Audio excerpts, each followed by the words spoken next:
Yesterday's snow caused a traffic nightmare again in Rockcastle County. Several crashes and slide-offs forced state police to shut down part of Interstate 75 for several hours. Traffic is moving slowly tonight. WKYT's Hillary Thornton is talking to drivers who are cutting their trips short. The snow created a mess for drivers, especially those traveling along Interstate 75. We hit snow around Indianapolis, and it just progressively got worse as we got down here. A snow-covered interstate causing problems, particularly for those headed south.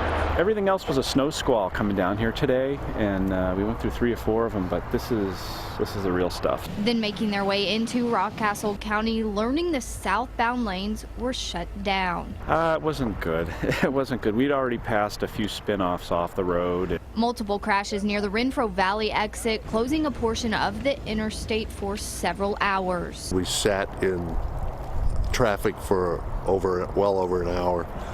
Not moving at all. That backup along Interstate 75, along with the worsening road conditions, is why many drivers we spoke to decided to get off of the interstate here in Berea and get a hotel room for the night. It was getting rougher by the mile, and then when everybody started fishtailing and you look at a mile of red lights, it's not a good sign. Luckily able to get turned around and off of the interstate, postponing their travels until the roads are in better shape. The longer we sat there, we were pretty sure we were not going to make it to Asheville tonight. In Madison County, WKYT.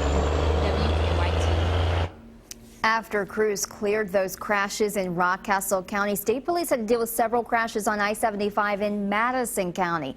One of those crashes near mile marker 97 involved a semi and a state highway department vehicle. That crash did cause a backup and no one was injured. Right now, I-75 in that area is down to 1 lane. The Laurel County Sheriff is encouraging drivers to stay off the roads tonight. Deputies have dealt with several crashes there. Interstate 75, highways, and side roads are covered in snow.